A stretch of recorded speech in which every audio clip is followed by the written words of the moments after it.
Halo bakunzi ba Diamond TV official, ubu ngiye mwumva ni Elade nyawe turagarutse amakuru yacu y'ibyamamare, akaba ari uko twinjiranye n'akarimo ka kitoko kitwa ngo Rorashonga, akaba mukomeza kumva muri background.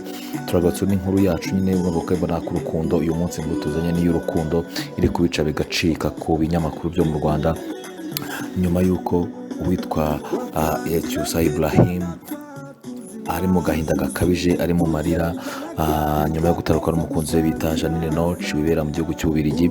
Ibi rero bikaba byakomeje kubabaza Cyusa, ndetse ku buryo yanze kubibika birangira agiye ku bitangazamakuru bitandukanye nabyemerera.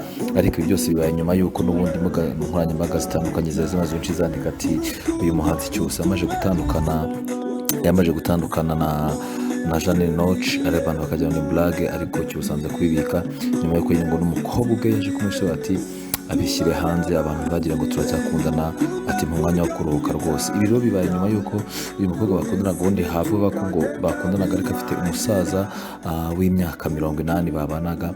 Nyuma rero ko umusaza ngo yaje gupfa, uyu mugore yaje kujya mu manza, ndabitse ko ari umugore kuko uyu yari afite umwana umwe ndetse na Cyusa, ndetse nawe afite umwana yabyaye kundi mugore, ariko bakundanaga ndetse bameze nk'abibanira, aho bagiye basohokana ahantu hatandukanye henshi cyane i Burayi ndetse na za Amerika, mu cyo kubajya ahantu bita Ibiza, ahandi ba Neymar rwose bajya kuri isi. Uyu Cyusa Ibrahim nawe yari yaragezeyo, ariko nyine bije kurangira urukundo rwe rubaye amarira mu gahinda kenshi. Rero nyine uyu Cyusa avuze ati rwose natandukanye n'uriya mugore, ntabwo tugikundana.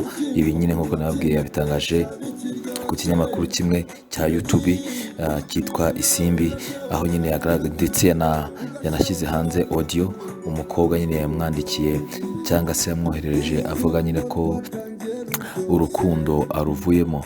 Uyu muhanzi rero uyu Janine avuga ko ibibazo yari afite byo bitari gutuma akundana na Cyusa, ariko kandi si byo gusa, hari n'indirimbo Cyusa yari yamukoreye ngo ayimutura, ariko umunsi yayimusohoreye niho yayisohoye kugira ngo nyine imurikire umukunzi, nabwo ngo urukundo rwaba rwararangiye. Cyusa yabizaga nimba ari indirimbo, ariko ntabwo ari indirimbo, ahubwo ni cyageneye kiba kigeze, rwa rukundo rutangira ruryoha nk'uko gituka ari kubiririmba, nyuma bikagenda rurangira urunago nyine rwashize, nta kundi ngo ni nka bombo, burya ngo isaza ishonga n'ibihangane nta kundi. Cyusa nyine yavuze ati ubu ndi single, urukundo ruvuyemo.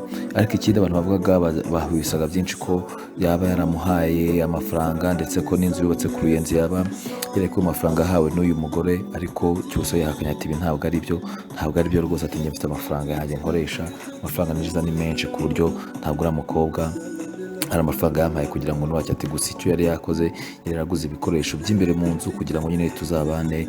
Ati ibyo byari amaze kubigura Dubai, atari ko wenda ubwo twatandukanye azagira abo abihereza. Tukiri kuri ibyo rero, ndagira ngo mbabwire neza amagambo ari muri audio uyu Janine Noche yoherereje Cyusa, aho yagize ati ngenda naniwe, sinakomeza gutya, ndabirangije guhera ubu, ndabihagaritse guhera ubu, birarangiye. Atugire urugendo rwiza, uzashake uwo ushaka, ugumane n'ushaka, unyibagirwe. Guhera uyu munsi nta kintu na kimwe nshaka kumva kuri wowe, ibaze kweri.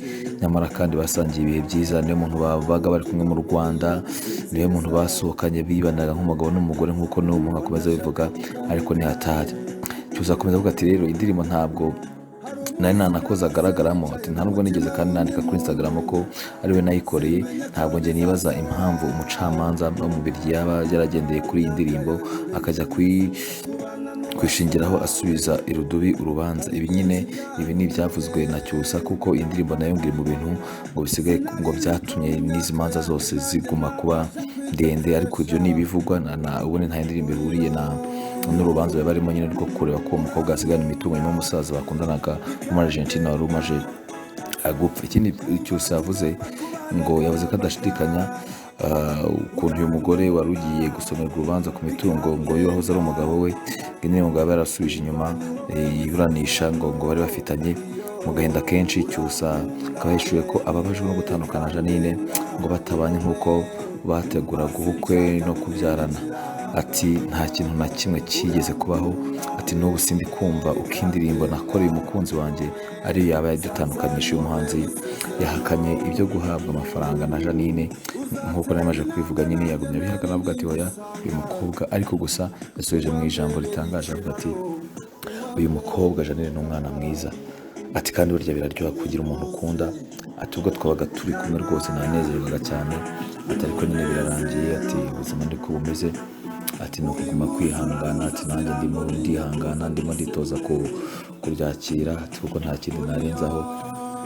ariko umunyamakuru yambwiye ati ese ntabwo cyose waba utubeshya ibi nawe ukaba uri kubivuga wenda ukuri uri kutubwira atari ko kuri guhari, wenda hari ibindi ijana azatanga bati njye ntabwo bamfite nawe wenda azavuga ibye, atari ko nuko gusa muri iyi video nk'uko muri kubireba uyu mukobwa Jeannine Noche reka ndetse kumutubwa yari umugore ko afite umwana, ni umugore ufite ubwiza budasanzwe nk'uko muri kubireba, ni umugore wakuraga benshi ndetse baravuga ati cyose watakayemo rwose, wakunze neza, ariko nyine birangiye nyine kubona akaramata byanze, birangiye mu marira. Nakubwira ngo nawe niba ufite urukundo rwapfuye ihangane, niko ubuzima bumera, gusa komera kandi wumve ko uzabona undi ugukunda, cyose rero nawe komeza wihangane, niko ubuzima bumera. Reka ngo rero bakunzi ba Diamond TV Official mukomeze gukora subscribe, share, comment ndetse niba n'igitekerezo cy'inyunganizi mwadusangiza mukomeze mwidusangize, turabakunda cyane. Reka mabwire ngo bakunzi ba Diamond TV ibi nakagaruka.